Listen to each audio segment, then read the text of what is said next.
everyone. I'm Rebecca Ford from Vanity Fair. Thank you so much for joining us. I've got a very special group to come out on stage, and I hope you'll give them lots of love as I bring them up. We're going to start with writer, director, producer, Scott Cooper.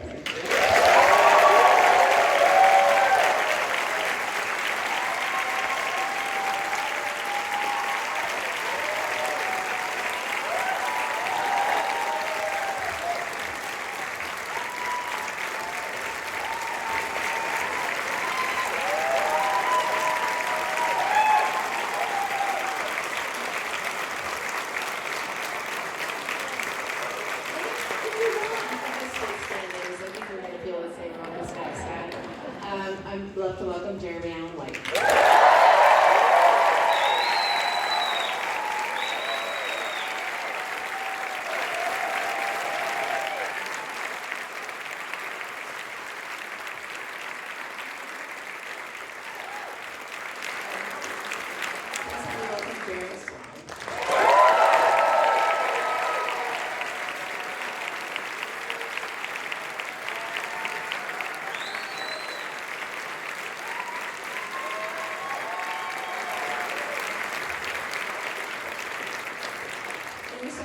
To have the next two special guests with us. Please welcome John Landau.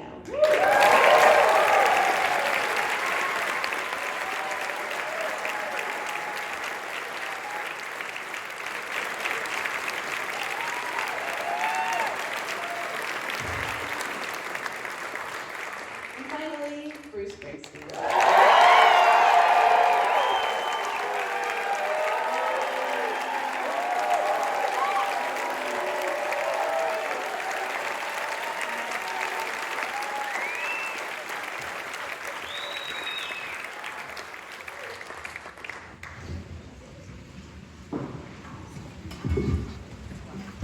All right, everyone. I want to start with, I heard that for many of you it was the first time seeing the film last night with an audience.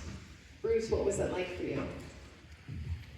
It's not a body experience, but it's, no, I've seen it a few other times, and it's, I guess, when Scott first came and sat down with me, this was the movie that he told me he was going to make, and that's what he did,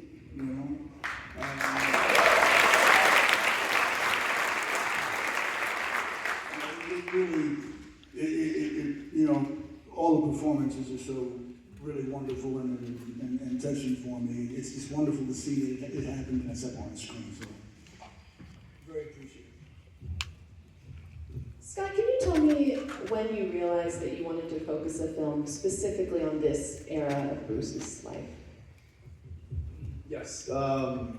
When I read Warren Zane's wonderful book, Deliver Me From Nowhere, if you haven't read that, or his Tom Petty biography, I recommend it highly. Warren's a wonderful writer, and I think what he illuminated, the way he explained it to me was, in reading Bruce's great memoir, Born to Run, that the shortest chapter in the book was about the making of Nebraska.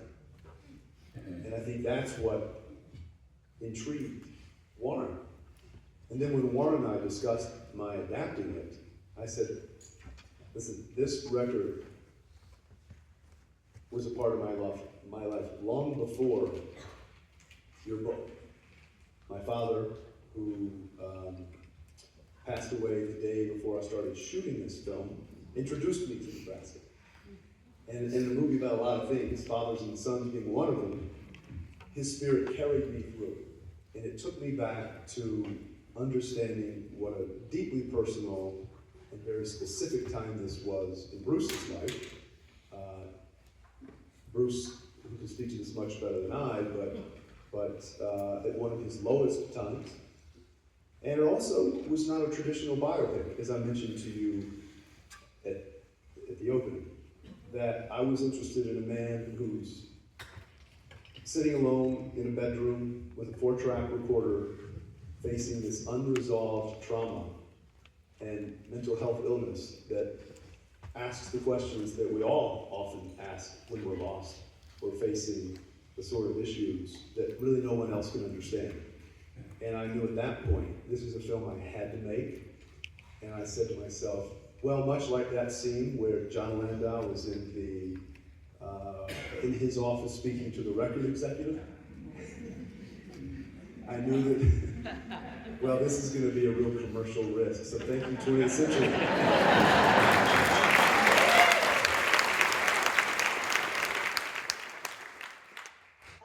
Bruce, from what I understand, people have come to you many times to ask about making parts of your life into a movie. What made you say yes this time? I don't know if they actually have, you know.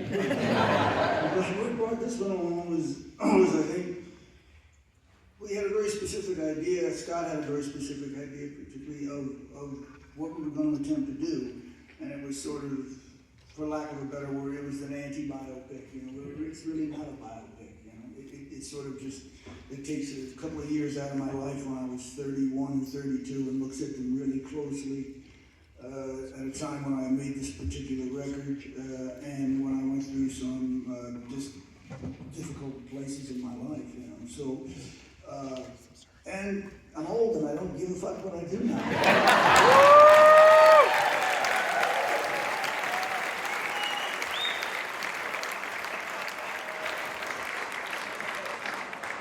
And John, as someone who has been a part of Bruce's life for so long, but isn't necessarily as in the spotlight, did you feel any nerves about your story being told on film like this?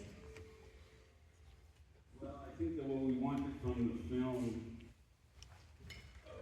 what I wanted, and I know Bruce wanted, and everybody here wanted, was something that was truthful and honest, and that's what we got.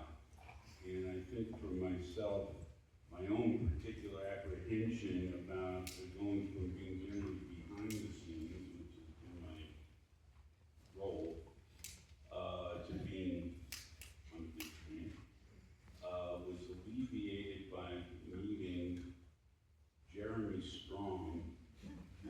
And I can only say about that if somebody's going to depict some part of your life on the screen, it's just an incredible honor to have somebody of this caliber devote this amount of time to what I felt, what I believe he got right. You know, so yes, it was apprehension, but there's been really tremendous satisfaction in what everybody on the stage created. The scenes between these two phenomenal actors, the two Jeremys, are so real in terms of my point of view, recollecting and having lived our relationship for 51 years. And so effortless, so active, so on. It's I've seen the film, I think, around 9 times. I can never get tired.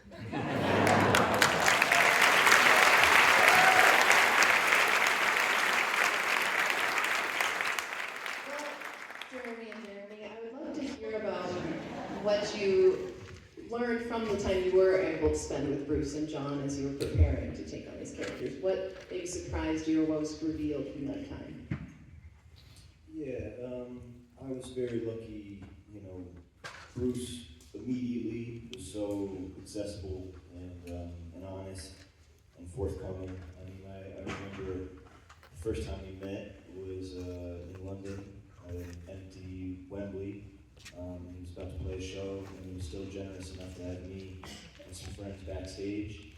And I asked him, kind of right off the bat, you know, why this period in your life, and then more specifically, what was going on with you, kind of at the county fair, you know, while you were driving with Leah to Los Angeles, and he was so immediately honest with a stranger at the time about sort of this incredibly dark period in his life, and then that remained. He was so available, so honest. I could call him at any time, text him at any time, and he was there. And I felt like he was holding my hand throughout the process, which was valuable because it was a daunting task, and to know Bruce was there supporting But Jeremy also tolerated me on. No.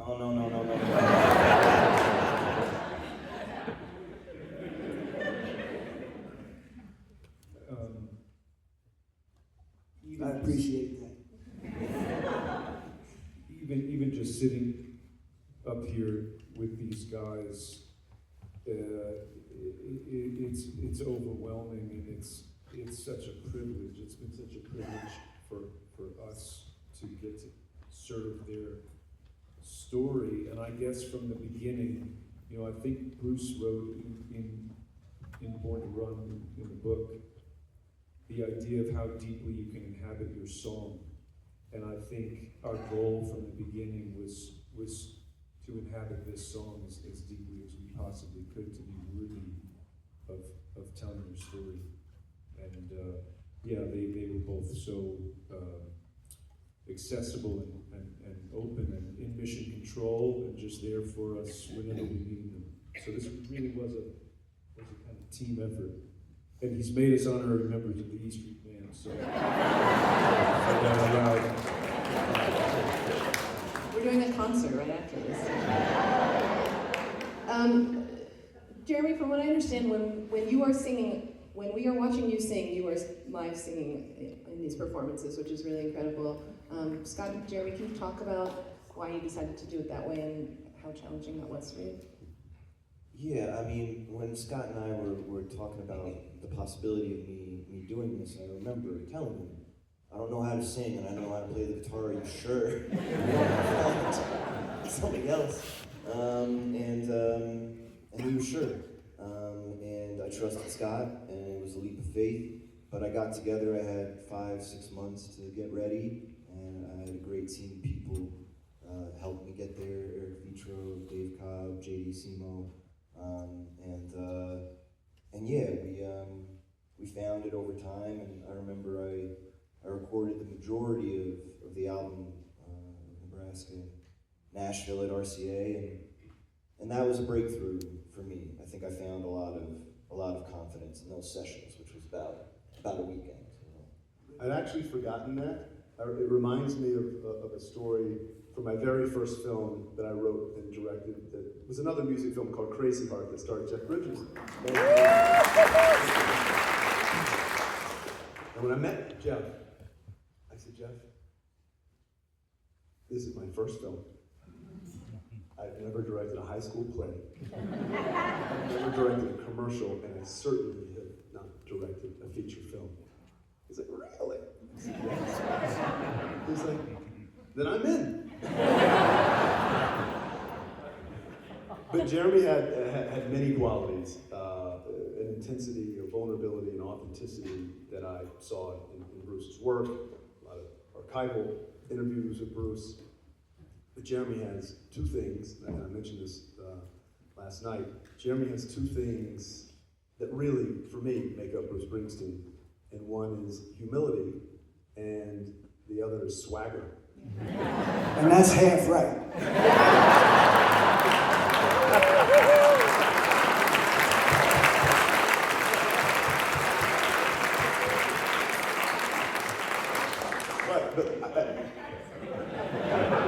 And if I could just moderate for 1 second, I want to ask Jeremy Allen White because it looks easy to me. Was it difficult to sing Born in the USA? I'll tell a quick story. I saw you guys later that night. Do you remember this?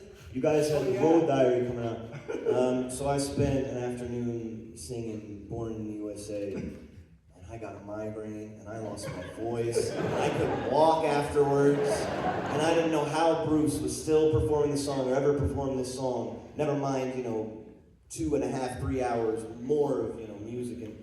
And I saw Bruce that evening after I recorded the song. He said, "Hey, how's it going?" And I said, "What'd you do today?" And he said, "Recorded Born in the USA." And we go, "Yeah, that sounds about right." I said, "You sound exactly like me. No problem here." But Jeremy was the only guy that when we talked about doing the picture, was the only guy I thought about playing the part because I'd seen him on the Bear and I knew he had the complex inner life that the camera reads from him. That was essential to playing that part, and that he's done such a wonderful job.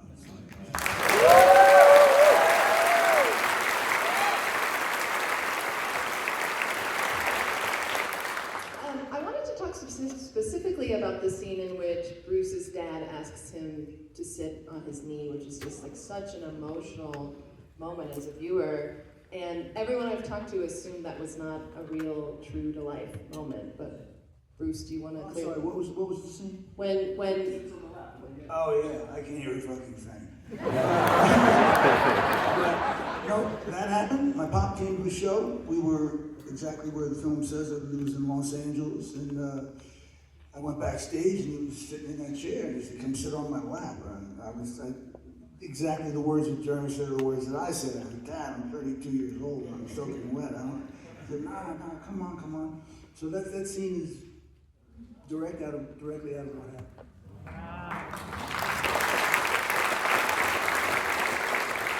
But Scott, you must have thought, this is perfect for a movie, but feels like a movie, right? Well, again, what a way to end a movie, right? A very commercial film. This reconciliation, two men on the lap. I mean, look, it's about Bruce Springsteen. I imagine people want, I don't know, having Jeremy sing, I don't know, Dancing in the Dark or something. But this is the way that I felt was the best way to end the film. It's all leading to this summit. And, it's one of those rare occasions when it was a particularly fraught day for me for other reasons, but I'm watching that particular scene, and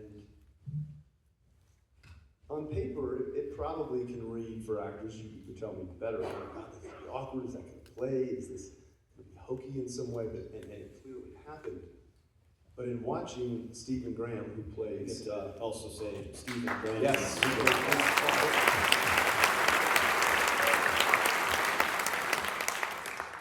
and watching Jeremy play that with such restraint and beauty and love, what I found in many screenings, and actually that day on set, first I knew that I was capturing something that would be indelible in my career of movie making, but also how a version of that has happened on so many occasions in other people's lives, not having the relationship with their fathers or their mothers. And for me, I felt this may be a very universal moment for others.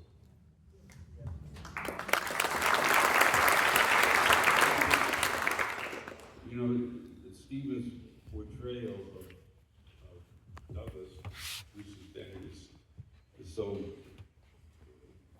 wonderful, but as I was watching the film again last night, I was reminded that it's both parents in this film that had this sort of back and forth, and the role of Adele, which is played by the actress Gabby Hoffman,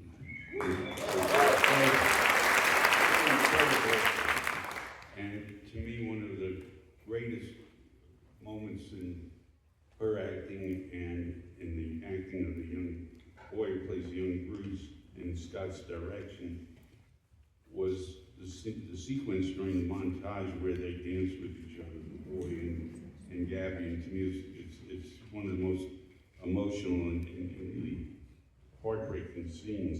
And having balance between the mother's, Adele's unambiguous, unambivalent love, and all of the complexities that existed with Dad is what gives the film really unique psychological depth. It's just something I haven't seen before, And I would say, just one other thing, we were all talking about the contributions that everybody in different ways got to make, and which I think are just extraordinary, but the reality from my point of view, as I had a chance to watch everything, is that this is a Scott Cooper movie. Yeah. He envisioned it, he executed it, and he brought it home. And just one member of the audience here, myself, I love it.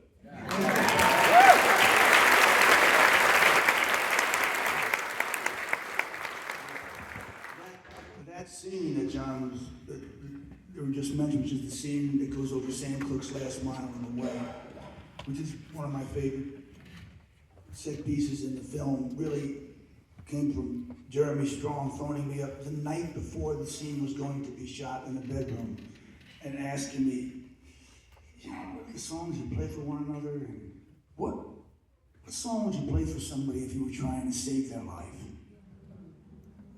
And I hung up. I was gone for a while, and I went right to Last Mile of the Way, and the next day they shot the scene, and it was just a testament to Jeremy's and Strong's insightfulness and his relentless going at it. I think we talked all night on the phone that night, you know.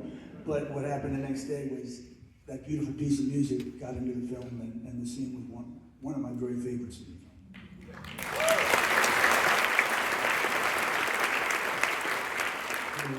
In the early days, John would go out to New Jersey, and they would listen to music together, and it's of course a language, and it's of course where words can't go any further. And in that scene, I felt that there was something I wanted to be able to express to him that words were not sufficient, and so I reached out to these guys and thought, what if I put on a song? And after a number of different ideas, that Bruce had that idea, and it's obviously such an emotionally huge song. But what I love about it is it's a testament to a director. We shot the scene as scripted. I asked props and sound to prepare the tape, you know, beforehand. I didn't tell anybody. Hey Scott, do you mind if I just try something, you know, in this next tape? Sure. Jay, do you want to know what it's going to be? No, just go ahead. I mean, that's the scene.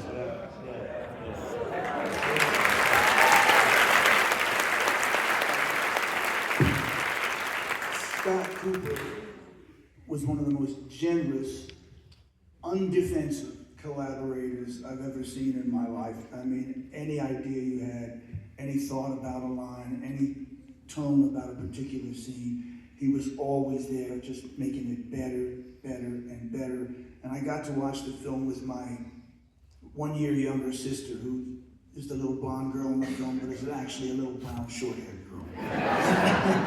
But she sat there with me, and we watched the film, and she held my hand. And at the end of it, she turns to me and says, "Isn't it wonderful we have this?" That's how I feel. I want to thank everybody. Thank